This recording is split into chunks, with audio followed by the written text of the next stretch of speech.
अस्सलाम वालेकुम नाज़रीन, मुबाहिसा में आप सभी का खैर मक़दम है। मैं हूं आपका मेज़बान सैयद बाकर। आज हम अपने इस प्रोग्राम में तेलंगाना का रुख करेंगे और न सिर्फ तेलंगाना की बात बल्कि तेलंगाना के तारीखी शहर हैदराबाद, जो तेलंगाना का सदर मकाम है और मुल्क का एक ऐसा शहर हम जिसके हवाले से कह सकते हैं कि जो एक मिनी इंडिया की अपनी एक तस्वीर रखता है और यहाँ पर मुल्क भर से जो है मुख्तलिफ मकामात के रहने वाले लोग यहाँ पर आबाद हैं, अपने रोज़गार से जुड़े हुए हैं और मुलाजिमतें कर रहे हैं। और फिर ख़ुद शहर हैदराबाद की अगर हम बात करें तो जब से इस शहर की बुनियाद हम कह सकते हैं कि पड़ी, उस वक्त से लेकर अभी तक देखें तो ये तरक्कियों की मंजिलें तय कर रहा है। और बिलखुसूस यहाँ की अगर हम बात करें हैदराबाद की, तो दीगर शहरों से इसकी एक अपनी इनफरादियत भी है।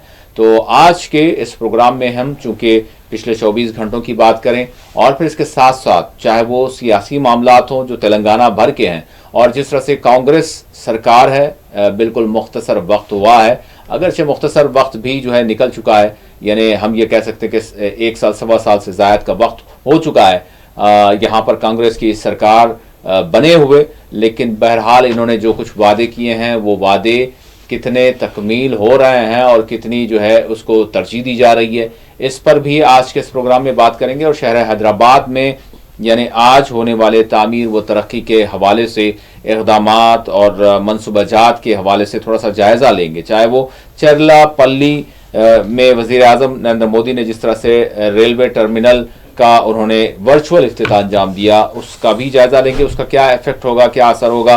और फिर तेलंगाना के लिए रीजनल रिंग रेल का यानी रियासत की जानिब से, रियासती सरकार की जानिब से मरकज़ से मुतालबा किया जा रहा है, क्या है, इस पर भी बात करेंगे। और पुराना शहर के लिए मेट्रो रेल का एक देरीना यानी मुतालबा था जिसकी तकमील यानी कुछ इस अंदाज में हो रही है कि अब बाज़ाब्ता तौर पर हुसूल अराज़ी के लिए जो यानी मुआवजा है, जो चेक्स वगैरह की तकसीम का भी जो है अमल शुरू हो चुका है।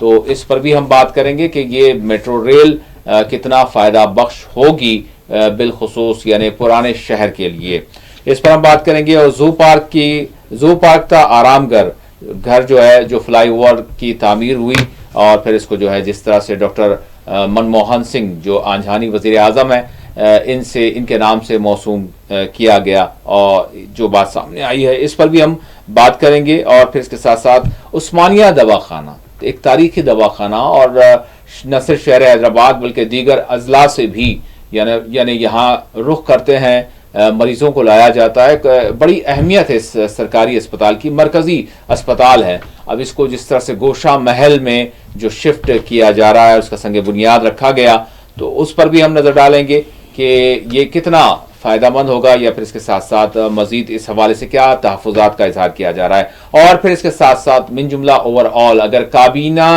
का इजलास जिस तरह से मुनक्किद हुआ था, उसके बाद उसमें बहुत सारे यानी फैसले लिए गए और बहुत सारी बातें भी सामने आई जिसका ताल्लुक़ रास्त तौर पर अवाम से था, जिसमें राशन कार्ड की इजराई के हवाले से बात सामने आई, जिस पर हमने इतवार के रोज़ बहुत सारे लोगों के कॉल्स मौसूल हुए आपके साथ प्रोग्राम में, जिसमें एक ही ज़्यादातर ख़वातीन इस हवाले से सवाल कर रही थी, प्रजा पालना के हवाले से और फिर साथ ही साथ राशन कार्ड की इजराई के हवाले से। बहुत सारे ख़ानदान ऐसे हैं जिनके पास राशन कार्ड नहीं है और वो ख़ते गुर्बत से नीचे ज़िंदगी बसर करने वाले हैं। बहुत सारे मिडिल क्लास हैं जिनको बहुत सारी स्कीम्स के लिए राशन कार्ड की ज़रूरत होती है, लेकिन राशन कार्ड की इजराई के हवाले से जो हम कहें फ़ैसला कहें, ऐलान कहें, जो सामने आया उसमें बहुत सारे कन्फ्यूजन्स हैं। तो उस पर भी हम आज अपने मौजूद मेहमान से बात करेंगे और सवालात करेंगे। मेरे साथ इस वक्त स्टूडियो में मौजूद हैं सीनियर सहाफ़ी सियासी तज़कियाकार M.A. माजिद साहब। मैं माजिद साहब का स्टूडियो में इस्तकबाल करता हूँ। माजिद साहब अस्सलाम वालेकुम, बहुत शुक्रिया आपने वक्त दिया। माजिद साहब, सबसे पहले वज़ीर आज़म ही से आगाज़ करेंगे। चरलापल्ली में जिस तरह से रेलवे टर्मिनल का उन्होंने वर्चुअल इफ्तिताह अंजाम दिया, वैसे दीगर मकामात की भी उन्होंने यानी संग बुनियाद रखे वर्चुअल ही और इफ्तिताह अंजाम दिया, जिसमें जम्मू कश्मीर भी है। लेकिन हम बात कर रहे हैं तेलंगाना की, हम बात कर रहे हैं हैदराबाद की और चरलापल्ली की। तो इससे माजिद साहब क्या फ़ायदा होगा और किस तरह का ये मनसूबा है? जी बहुत बहुत शुक्रिया।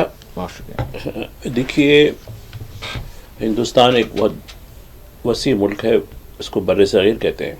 जी और हैदराबाद के बारे में अभी इब्तिदा में आप जो कह रहे थे, मिनी इंडिया, बिल्कुल मिनी इंडिया है। खुद पंडित नेहरू जब पहली बार आज़ादी के बाद यहाँ आए थे तो उन्होंने कहा कि यह मिनी इंडिया है, तब कहा था जबकि आज के जैसे माहौल नहीं थे, लेकिन आज के माहौल में ये हकीकत में मिनी इंडिया बन गया है।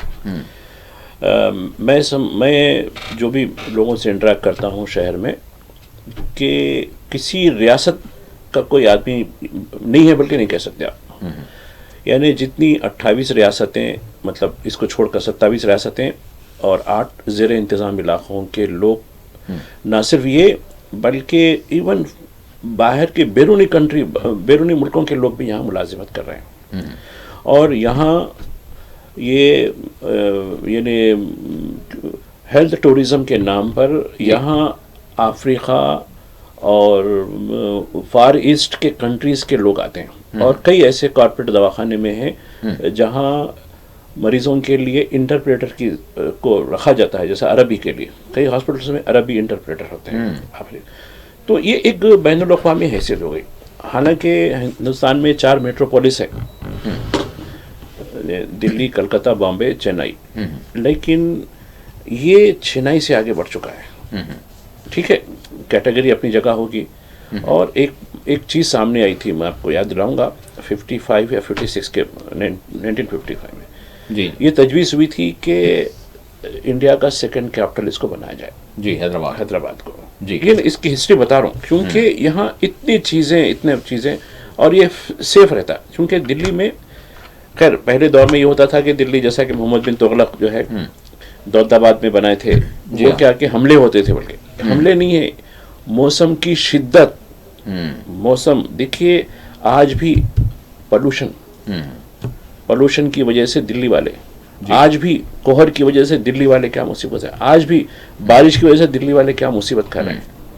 तो वो उसी वक्त 56 या 57 की बात है, मैंने हिस्ट्री पढ़ी है इसमें, कि इसको सेकंड कैपिटल बनाया जाए। जैसा कि आप देखिए, महाराष्ट्र असेंबली का इजलास बॉम्बे में भी होता है, फिर नागपुर में भी होता है सेशन।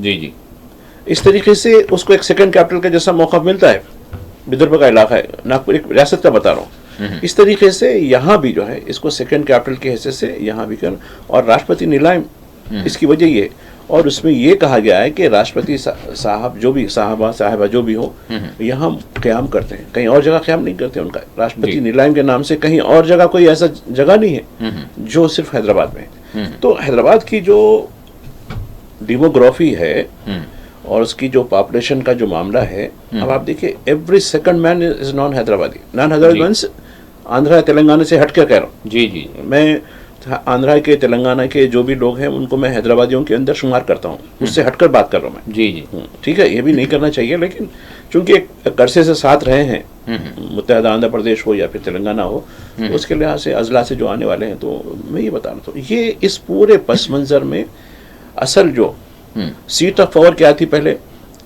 खिलवत, जो शहर के जुनूबी हिस्से में। जी सीट ऑफ पावर क्या थी, पुरानी हवेली, जो शहर के जुनूबी हिस्से में। लेकिन आज़ादी, जब हैदराबाद के हिंदुस्तान में जम होने के बाद, फिर आंध्रा में इसको शामिल करने के बाद, इसको पूरी तरीके से नज़रअंदाज कर दिया गया। और एक चीज़, आप पूरा हिंदुस्तान का, बल्कि दुनिया का, एक हैदराबाद शहर के बारे में एक आंकड़ा आया है जी, जेनेवा से शाया हुआ है, मैं समझता हूँ 15 दिन हुए हैं, आप देख सकते हैं साइट पर। इसमें यह गया है कि affordable cheap cost of living, यानी बहुत ही किफ़ायती तरीके से अपनी ज़िंदगी गुजार सकते हैं, ये इस शहर में होता है, पूरे हिंदुस्तान के अंदर कह रहा हूँ मैं, कॉस्ट ऑफ लिविंग के लिहाज से, बल्कि दुनिया के शहरों में भी इसका नाम है। तो ये साउथ कहते हैं ना, ये जो कुर्रा बना हुआ है, तो उसको हम साउथ के रीजन में कहते हैं, पैसिफिक रीजन है हमारा। तो ये इसकी हिस्ट्री है। तो बड़ी, खैर आपने हैदराबाद कैसे कायम हुआ, आपने जो कहा कि 440 साल पहले की बात है, जो कुतुब शाही दौर में एक दुआ के साथ कायम किया गया था। एक दुआ थी, और उस वक्त के हुक्मरान जो कि मुतलकुल अनान थे, लोग डिक्टेटर थे वे जी, लेकिन उन्होंने आवाम की भलाई सोची। उन्होंने उस दौर में पुल बनाया नदी पर, जो आज पुराना पुल कहते हैं लोग उसको। जी। बाद में फिर दूसरे इक़्तिदार में मुस्लिम जंग बोलते हैं उसको, हालांकि वो मुसल्लम है, उसका नाम भी, उसकी तख्ती लगी भी है, लेकिन वो नाम ऐसा चढ़ गया है कि मुस्लिम जंग ही हो गया वो बेचारा, खैर जो भी हो उसका नामकरण हो गया। तो ये बताना मकसद है। उसके बाद कितने ब्रिज बने अपने आज़ादी, मतलब ये होने के बाद नहीं, हालांकि कई तजवीज़ें दी गई थी, क्योंकि पॉपुलेशन और इस इलाके में रहने वाले की आबादी 35 लाख है, जो कई छोटे मुल्कों से बढ़कर है जी। मैं एक मोनाको मुल्क एक छोटा सा कंट्री है, मतलब कितनी तादाद है देखो, तो हज़ारों में तादाद है। ठीक है, देखो ये भी एक मुल्क है, इंडिपेंडेंट मुल्क है, यूनाइटेड नेशन का जो है मेंबर है, उसके भी कई मुल्कों में सफ़ीर हैं, और मतलब वाह बहुत बड़ी बात है। तो यूरोप का छोटा सा मुल्क है। तो ये बताना मकसद है कि हैदराबाद कास्ट ऑफ लिविंग में अच्छा है, और हैदराबादियों का जो कल्चर है, हैदराबाद अपने दीगर लोगों से आने वालों को रिस्पेक्ट से बात करते हैं जी, उनको उनके परेशान नहीं करते, उनको रैगिंग जिसको कहते हैं। अब बॉम्बे में भी चल रहा है ना, बॉम्बे में ये बात नहीं करा तो मार दिए, फला नहीं कर दिए, तो एक बड़ा मूवमेंट चला था नॉर्थों के, जो नॉर्थ इंडिया से जो लोग आए थे खासकर उनके लिए, फिर साउथ इंडिया वालों से भी यही हुआ। तो ये इसकी एक पूरी है। अब यहाँ जो होना है, जैसा कि चीफ मिनिस्टर ने आज तकरीर में कहा कि असल हैदराबाद है, वाकई असल हैदराबाद है, क्योंकि सीट ऑफ पावर तो यही थी पहले। तो असल हैदराबाद को डेवलप करने के लिए आपने जो मेंशन किया, इसमें जो है चीज़ें, पहले हम चर्लापल्ली जाएंगे। चर्लापल्ली नॉर्थ में है जी, नहीं, हैदराबाद के जो मज़ाफ़ाती इलाके में आता है। जी हाँ। तो यहाँ से ठीक है, यहाँ से शुमाल की तरफ जो जाने वाली गाड़ियाँ होती हैं, ट्रेनें होती हैं, वो उसको फ़ायदा ज़रूर होता है। लेकिन एक तजवीज़ बताना चाहता हूँ मैं, जो हुकूमत हिंद किस तरीके से तासुब का इज़हार करी है हमारे साथ, एक बात बताना चाहता हूँ। क्योंकि ठीक है, इससे कंजेशन जो है, सिकंदराबाद पे कंजेशन है, सिकंदराबाद एक बड़ा जो है जंक्शन है रेलवे जी, हैदराबाद पे कंजेशन है जी, बड़ी हद तक नामपल्ली में है। जी, हाँ वही हैदराबाद में नामपल्ली, हैदराबाद में नामपल्ली जी हाँ। काचीगुड़ा पे बड़ा कंजेशन हुआ। काचीगुड़ा से पहले इतनी ट्रेन नहीं चलती थी, बहुत खासकर साउथ की बहुत सी ट्रेन चल रही। बहुत पहले एक तजवीज़ आई थी जी कि फलकनुमा में काफ़ी अराजी है, वहाँ एक टर्मिनल बनाना जी, ताकि साउथ की जो गाड़ियाँ हैं, जैसा कि तिरुपति, रायलसीमा, चेन्नई, फिर जैसा कि सबरमलाई वगैरह करला के जी हाँ, पलाकाड वगैरह, ये ट्रेन इधर की जो है हो सकती है, कोयम्बतूर बड़ा जंक्शन है जी हाँ। लेकिन वो तजवीज़ को उस वक्त जो है बोले अरे ये तो उधर है ना, बल्कि जबकि हैदराबाद से 22 किलोमीटर दूर चरलापल्ली में आप डालते हैं। हाँ जी, तो इसके लिए कनेक्टिविटी हैदराबाद से कैसे मिलेगी? तो आप हैदराबाद से या तो बसेस का इंतज़ाम, जैसा कि अब हैदराबाद के किसी भी इलाके से जाइए, सिकंदराबाद जंक्शन को आसानी से बसें मिल जाती है। जी हाँ, जी हाँ, आसानी से जगह बनी हुई है। काचीगुड़ा आसानी से बन जाती है। नामपल्ली तो खैर सेंटर पे है। जी हाँ। अब चरलापल्ली के लिए भी आपको वैसा करना होगा।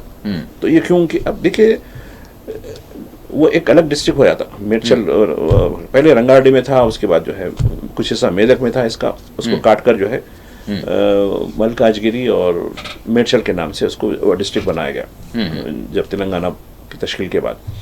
तो ये ठीक है, अच्छा है, आपने बड़ी अच्छी सहूलतें दी, फला दी, लेकिन उसके लिए आम पैसेंजर को कनेक्टिविटी बड़ी मुश्किल है, जबकि फलकनुमा में नहीं। अब आप देखिए तकरीबन सिकंदराबाद से चलने वाली जो बेशतर बसेस हैं चंद्रमोटे तक आती हैं, जो फलकनुमा को पार करके जाती हैं जी, बेशतर गाड़ियाँ, तो कनेक्टिविटी है। और एक लोकल ट्रेन है फलकनुमा, उम्दाबाद, ये MMTS कहते हैं, ऑलरेडी है जो MMTS है। जी हाँ। तो अब ये आपको चरलापल्ली पहुंचने के लिए आप भी जो है MMTS लगाना चाहिए। नंबर 1 मैं बता रहा हूँ, क्योंकि एक मैं भी चूँकि रेलवे यूज़र हूँ, मैं जब भी कहीं ज़रूरत पड़ती तो जिस तरीके से जाना हो तो रेल का भी इस्तेमाल मैं प्रेफरली करता हूँ, एक अच्छा जर्नी होता है, बल्कि उसमें कुछ से कुछ काम भी कर ले सकते हैं, लिखने पढ़ने की बात भी हो जा सकती है, अच्छा तो उसको तरजीह देता हूँ मैं। एक रेलवे यूज़र की हैसियत से मेरी एक तरजीह ठीक है।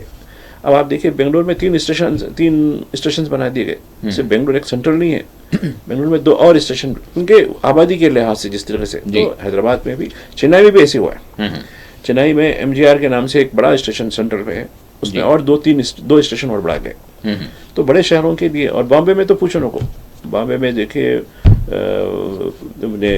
VT पहले जो था, अब शिवाजी के नाम से उसको रखा गया, फिर जो है दादर है, खोरला है, तो ये और कुछ ट्रेनें अब तो थाने से भी चलने शुरू हो गई। तो इस तरीके से ऐसे ही नई दिल्ली में भी 4 स्टेशन है। तो ये बड़े शहरों, कलकत्ता में तो पूछो नको आप, वो भी 3 स्टेशन है वहाँ भी।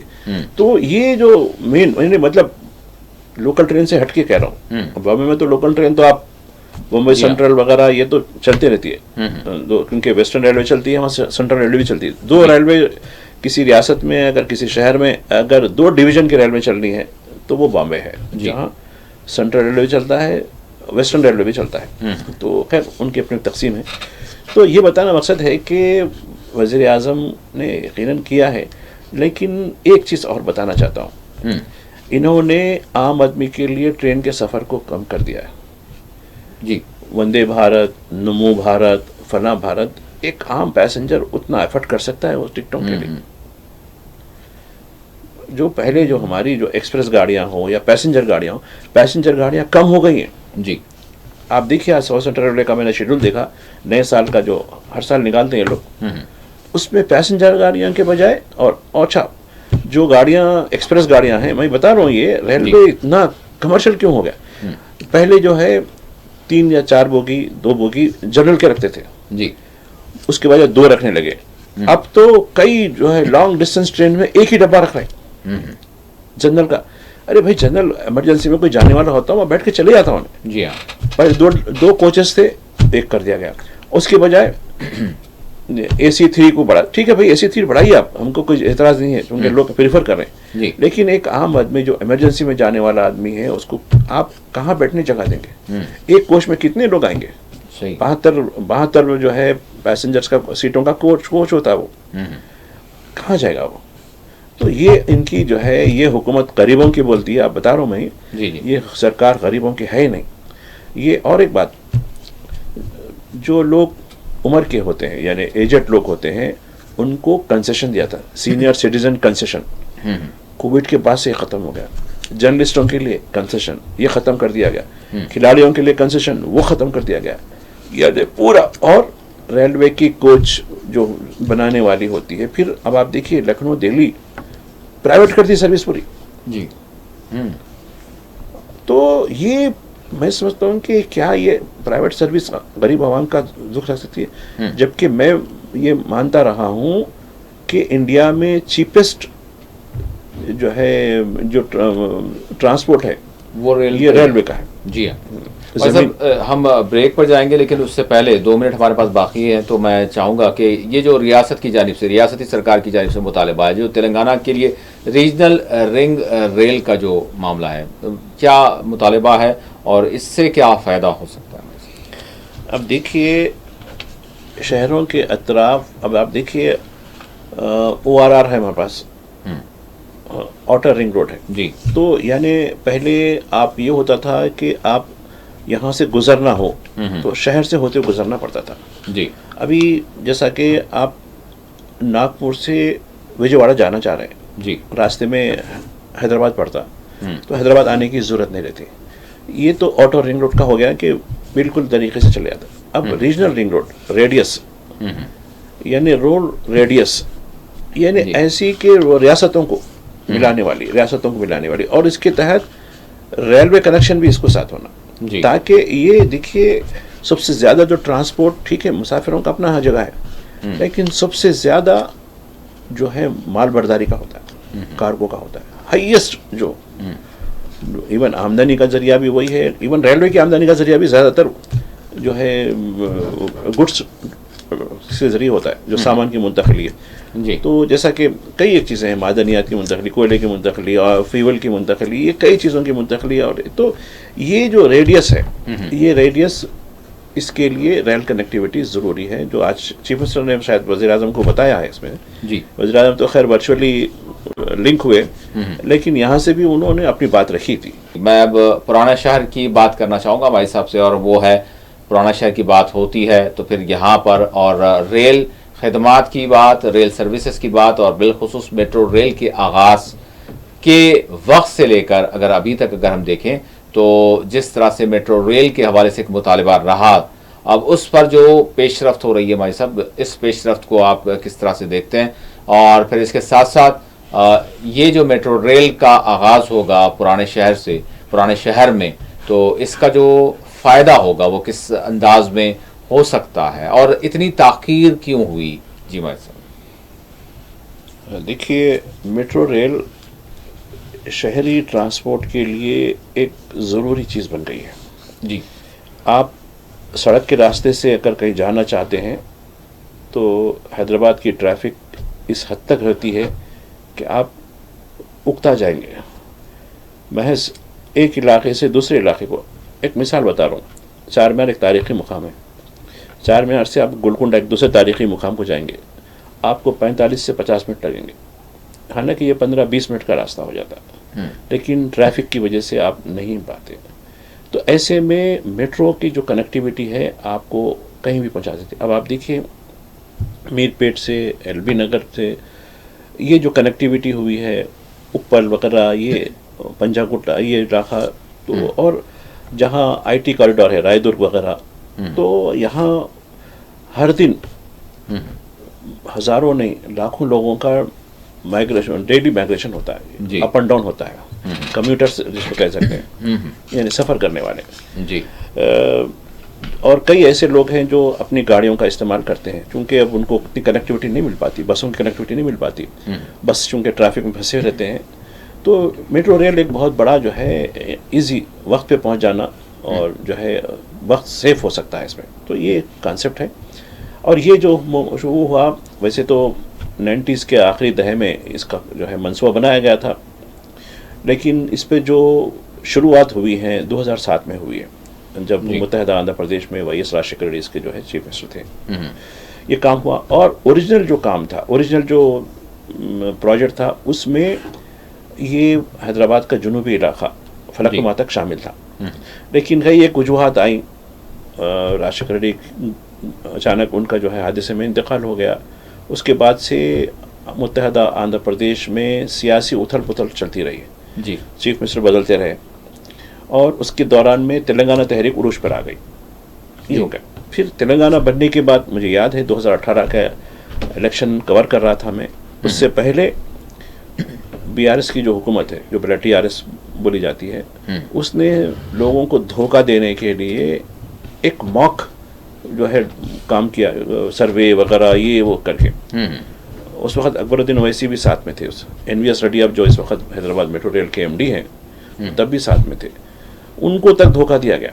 एक अवाम के नुमाइंदे जो काफ़ी मशहूर यहाँ के हैं, तो ये हुकूमत की बेहसी। और आज बैरिस्टर ओवैसी जो एमआईएम के सदर और हैदराबाद के एमपी हैं, उन्होंने नाम गिनवाए किन किन चीफ मिनिस्टरों ने हमारे साथ, 5 चीफ मिनिस्टर के नाम गिनवाए उन्होंने जी जी कि ये लोग नहीं किए। ये चीफ मिनिस्टर अब है अब इसमें जो है 7.5 किलोमीटर का है, और ये सिर्फ फलकनुमा तक नहीं है, बल्कि ये चंदनगुट्टे में इसका जंक्शन होने वाला है जी। और ये जंक्शन जो है इंटीग्रेट होगा, क्योंकि 2 और प्रोजेक्ट आने वाले हैं। जो रायदुर्ग से एयरपोर्ट जाएगा वो वाया चंदनगुट्टा जाएगा जी। और इधर एलबी नगर से होते हुए जो है वाया संतोष नगर चंदनगुट्टा जो जंक्शन है वहाँ से होते हुए एयरपोर्ट जाएगा जी जी। तो अब ये जुनूब में रहने वाले, यानी पुराने शहर जिसको कहते हैं जी, उसके रहने वाले बैक वक्त एयरपोर्ट की सिमत जुनूब में भी जा सकते हैं, शुमाल में भी जा सकते हैं। ये पूरे कॉरिडोर उनके लिए ओपन रहेंगे।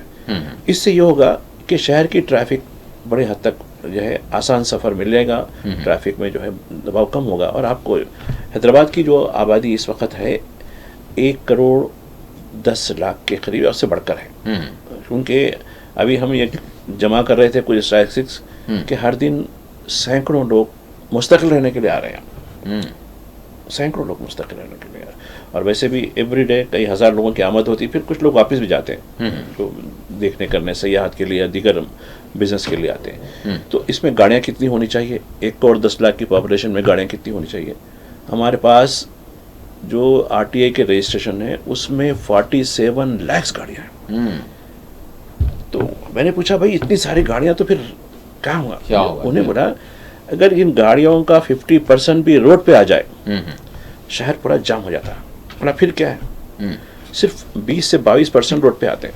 बोला वो कैसे? वो क्या बोलते? उन्हें बताया आप ऑफिस चले गए पार्किंग में, आप फला जगह चले गए, घर में रह गए पार्किंग में। तो ये 70% जो गाड़ियां हैं पार्क करीब ही रहती हैं। कभी जैसे जरूरत है मूव होती है, ऐसा नहीं है। अगर एक साथ तो मुश्किल हो जाएगा। वो बोले कि नहीं, ये मैं जो ट्रैफिक रेगुलेशंस वगैरह के बारे में मैंने थोड़ी जस्तजू की। अरे बोला भाई इतनी गाड़ियां हैं, आरटीए के लोगों से बात की, ये सारे आगे तो क्या होगा भाई? अरे ये तो इम्पॉसिबल है भाई, नहीं होता, कई शहर में भी नहीं होता बोले। चूंकि आप देखिए मुख्तलिफ रेलवे स्टेशनों में, इधर एयरपोर्टों पे या घरों में, या जो मार्ट्स है वहाँ, या जो रेजिडेंशियल एरियाज हैं, बेशुमार गाड़ियाँ आपको मिलेंगी, ठहरी भी रहती है, पार्किंग में ठहरी भी रहती है जी। तो वो पार्क करी हुई गाड़ियाँ 70% अबव रहती है। पार्क करी हुई गाड़ियाँ सिर्फ 20 से 22% ही रोड पे चलती हैं जी। अगर सारी गाड़ियाँ 50 भी, उन्होंने कहा कि अगर 50% अगर गाड़ियाँ रोड पे आ जाएं तो ये शहर संभल नहीं सकता, रखने को जगह नहीं मिलती, चलने को जगह नहीं मिलती। बिल्कुल। तो ये एक बना हुआ है समझे। तो खैर अब तो पहले स्कूटर एक अच्छी जरूरत समझते थे, अब तो 4 व्हीलर एक आम जरूरत हो गई, इसमें कोई दो राय नहीं है। तो भाई साहब मेट्रो के हवाले से अगर हम इमली बन से यानी फलकनुमा तक अगर हम देखते हैं तो भाई साहब इमली बन के बाद फिर यानी दारुशिफा, फिर इसके बाद ये जो एतबार चौक, फिर इसके बाद हम देखते हैं कि जो यानी हरी बोली की तरफ से जो रास्ता जा रहा है, तो इसमें मतलब स्टेशन कहाँ पर रहेगा ये इस हवाले से मुझे। इसमें 5 स्टेशन होंगे जी। एक फलकनुमा तक 5 स्टेशन होंगे, चंदन गुट्टे तक जा रहा है, चंद्रायन गुट्टे तक 5 स्टेशन होंगे। इसमें पहला जो स्टेशन है सालार जंग म्यूजियम है, सालार जंग म्यूजियम जी, सालार जंग का बैक पड़ता है। इमली बन से निकले सालार जंग, उसके बाद मेरा मंडी से करीब चार मीनार। स्टेशन कहाँ पर होगा वो, मतलब चौक? नहीं स्टेशन वो पहला स्टेशन हैदराबाद का, पहला स्टेशन दारुशफा के ग्राउंड के सामने रहेगा जी। दारुशफा मस्जिद है देखिए जी जी जी जी, वहाँ रहेगा, उसका नाम है सालार जंग। ठीक है, क्योंकि सालार जंग का बैक होता है, हाँ इसलिए उसको जो है सालार जंग के नाम से दिया। ठीक। दूसरा एतबार चौक के पास रहेगा, एतबार चौक, हाँ अच्छा, चौराहो की जो मस्जिद वहाँ पर भी मस्जिद है हालांकि, हाँ तो नहीं उससे पहले रहेगा, उससे पहले रहेगा, तो उसका नाम है चार मीनार। अच्छा, चार। उसके बाद आपको मिलेगा शाली बंडा। अच्छा, ये हरी बोली के पास है, सुल्तान शाही का जो टर्निंग है वहाँ हरी बोली के पास है जी जी। उसके बाद मिलेगा आपको अलियाबाद जी, अलियाबाद मिलेगा। ये जो है अलियाबाद, आपको एक अलियाबाद के पास एक बड़ा झंडा मिलता है आपको, उसके करीब रहता है ये। उसके आगे आपको मिलेगा अलियाबाद के बाद फलकनुमा के बाद जो जंक्शन है चंद्रायन गुट्टे तक पहुंचेगा। ये 7.5 किलोमीटर रहेगा। इसमें 2741 करोड़ रुपए की है और 1000 करोड़ रुपया जो प्रॉपर्टी की जो कंपनसेशन है वो मिलेगा। और ये प्रॉपर्टी का जो कंपनसेशन है, जैसा कि अभी NVS रेड्डी जो MD हैं रेलवे के, मेट्रो रेल के, वो बता रहे थे कि हमने तो 51,000 पर स्क्वायर यार्ड किया था जी, लेकिन बैरिस्टर वैसी ने इसमें कहा कि नहीं इसमें और बढ़ाइए, तो हमने 57 किया, 61 किया, फिर भी तो CM से जाके उन्होंने बात की, CM 81 अग्री हुए। तो ये जिनकी जायदाद जाएगी उनको 81,000 से मिलेगा। उसके अलावा बिल्डिंग बनी भी है तो मटेरियल जो कंपनसेशन होगा वो मिलेगा। उसके अलावा इनको रिहैबिलिट करने के लिए, जिसके घर है उनको 6 लाख रुपया रिहैबिलिट करने के लिए, रिलीफ एंड रिहैबिलिटेट, ये भी इनको जो है बेनिफिट मिलने वाला है।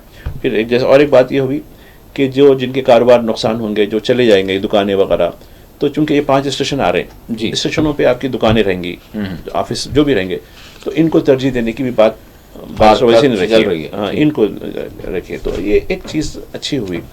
और जहाँ तक स्ट्रक्चर का सवाल है, रिलीजियस स्ट्रक्चर है, इस इलाके में काफ़ी जो है 102 जो है इबादत गाहें या मजहबी मुकामात हैं। ये एक ऐसी जो है साइंटिफिकली इसको प्रोजेक्ट बनाया गया है कि इसमें किसी भी मजहबी मुकाम को छेड़ा नहीं जाएगा, हाँ उनको सेफ करते हुए लिया जाएगा। तो ये एक अच्छी बात है। चलिए 102 कहीं भी इसको जो है, चाहे वो मस्जिद हो, मंदिर हो, आशुखाना हो, या जो भी इबादतगाह हो, वो सेफ, ये सेफ रहेगी जी। और ये जो है चंद्रायन गुट्टा जो है पहले फलकनुमा तक ठीक है, फलकनुमा भी स्टेशन रहेगा, लेकिन अब ये आगे चूंकि एक बड़ा टर्मिनस बनने वाला है चंद्रायन गुट्टा, जो एक तरफ आपको हाईटेक्स के पास रायदुर्ग है, रायदुर्ग से एयरपोर्ट जाने वाली कनेक्टिविटी वहाँ मिलेगी आपको, और इधर एलबी नगर और इधर के एरिया से जो कनेक्टिविटी जो DRTL एयरपोर्ट को जाने वाला, वाली है, जी। हाँ, वो कनेक्टिविटी भी चंदगुट्टे पे आएगी। तो यानी 2-3 जगह से जो, और ये जो मीरपेट से जो वाया जो है MGBS फलकनुमा तक जाने वाली जो है वो भी जो है ट्रैक आएगी। तो मैं समझता हूँ कि ये हैदराबाद का जो ये पूरा हो जाए तो मैं समझता हूँ कि इंडिया का सबसे बड़ा जो है नेटवर्क होगा मेट्रो रेल का। जी जी। और जी, तो ये काफ़ी कुछ खूबियाँ हैं। लेकिन एक बात जो आज मैंने महसूस किया आज के फंक्शन में, जी कि यकीनन किसी को अपनी इमलाक, अपनी जायदाद छोड़ना बड़ा मुश्किल होता है, जी हाँ, उससे जज्बाती लगाव हो जाता है। जी हाँ, तो ये जिन्होंने अपनी प्रॉपर्टीज दी हैं, ये इनकी बड़ी कुर्बानी है एक शहर की डेवलपमेंट के लिए। कई ऐसे लोग हैं जो पीढ़ियों से वहाँ थे, हमारे दादा रहते थे, परदादा रहते थे, और हमारी एक निशानी थी, हम यहीं पैदा हुए, हम यहीं से हुए। अब इनको अपना मुकाम छोड़ना पड़ता है। तो ये एक सेंटिमेंटल जो है, ये जो जज्बात होते हैं बड़े, जी। तो ये भी एक चीज़ मैं महसूस किया। ठीक है, चेक तो मिल रहा है, ठीक है, अच्छे पैसे भी मिल रहे हैं, लेकिन ये आपके जज्बात का नेवल बदल नहीं हो सकता। नहीं हो सकता, बिल्कुल। मैं बिल्कुल, कहता तो ये यकीनन चीज़ ये लोग शाबाशी के मुस्तहक हैं जिन्होंने तरक्की के लिए एक चीज़ को त्याग किया, यानी कुर्बानी दी। यकीन और उसका ज़रूर जो है इलाके के सारे इलाके को ज़रूर फ़ायदा भी होगा।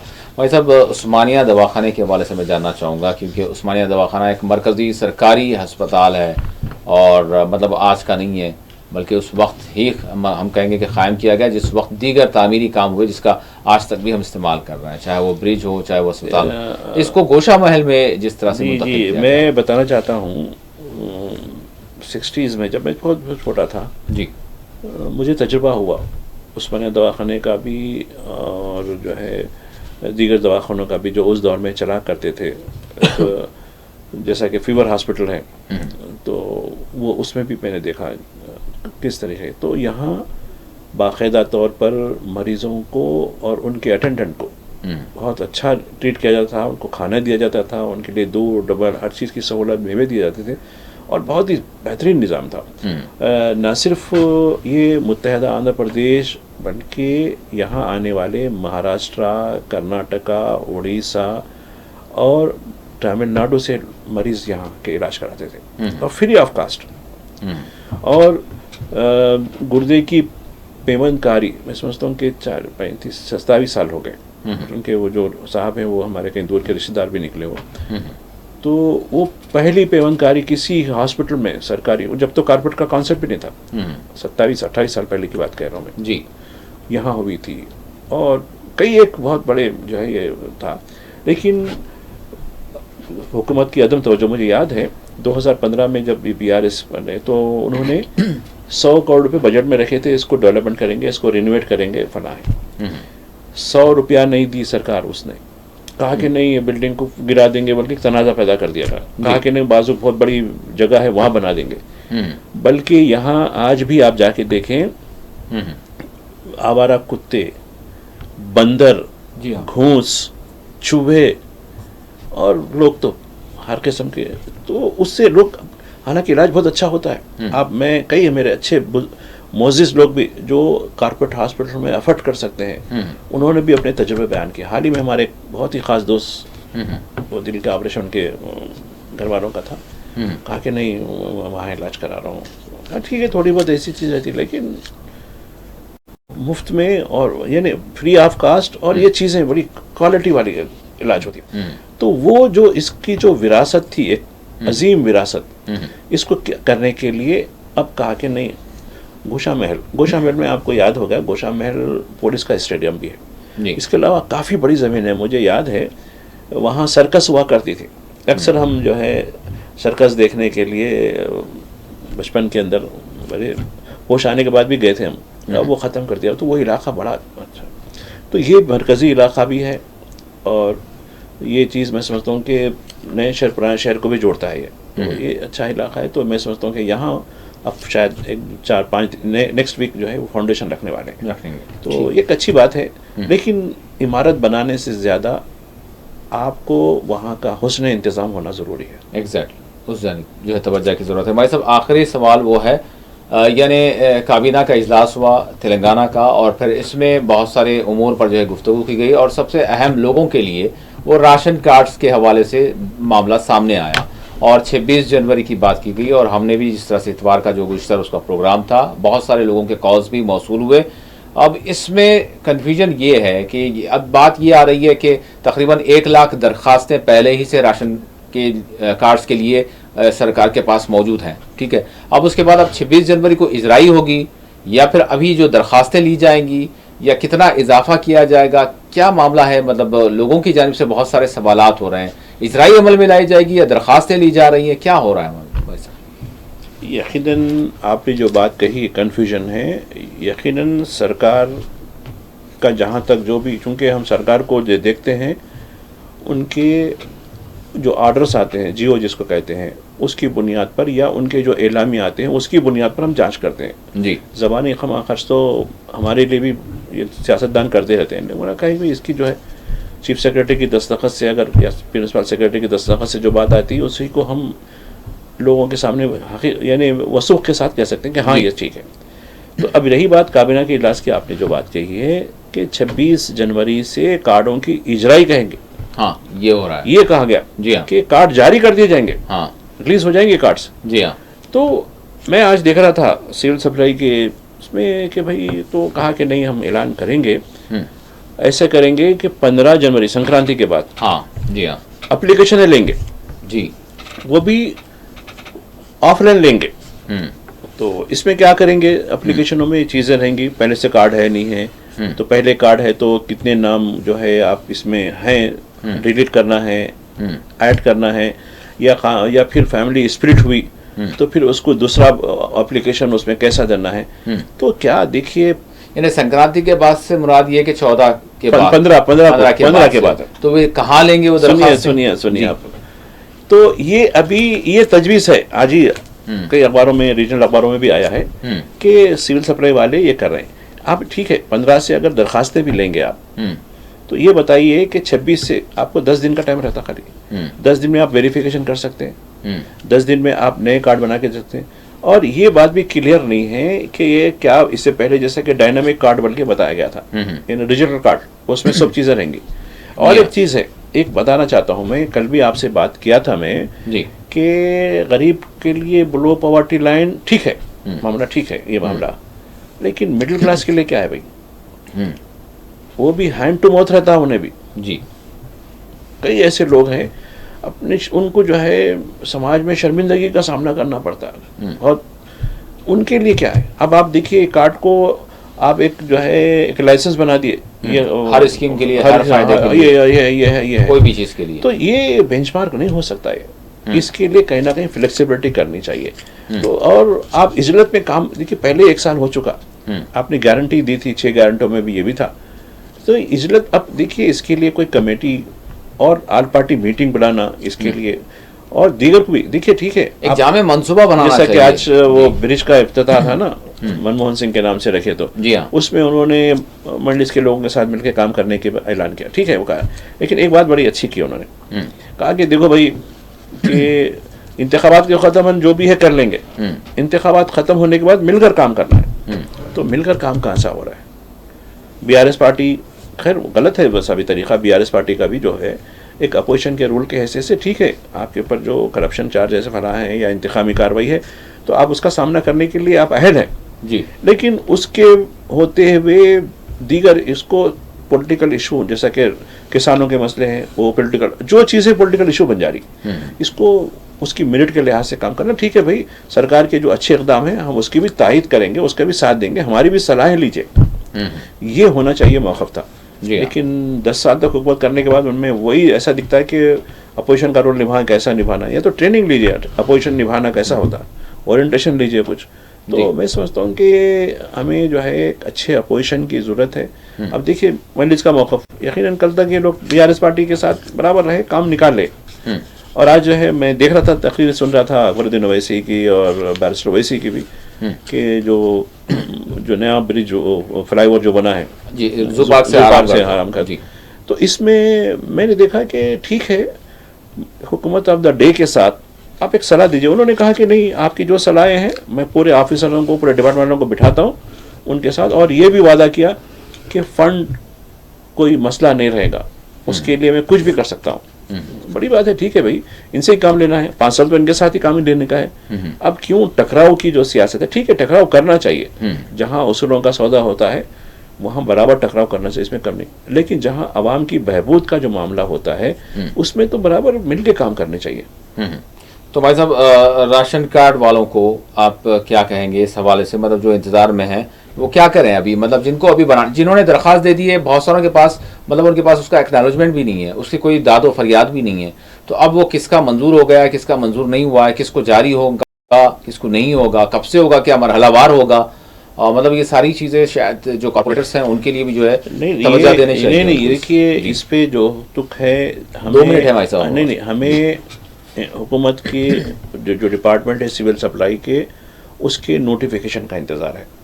जब तक इनका नोटिफिकेशन नहीं आता, इनके कवायद ज़वाबित, अब ये तजवीज़ सामने आई जो रीजनल पेपर्स में भी है, कुछ अब दूसरे अखबारों में भी छपा है, कि जो कंडीशंस हैं, जैसा कि शहर के इलाके में अगर आप रह रहे हैं, शहरी इलाकों में, तो सालाना आमदनी 2 लाख रुपए, देही इलाकों में है तो 1,50,000 रुपये, तो ये मैं समझता हूँ कि माकूलियत पर मबनी नहीं है, क्योंकि आज रुपया डीवैल्यू हो चुका। ये कब की बात है, जब 25 से 27 यानी डॉलर में, रुपए में $1 आता था, आज यानी 85 रुपये से ज़्यादा हो गया जी। तो ये हमको, ये जो शराइत लगाए थे आमदनी के, वो उस वक्त के थे।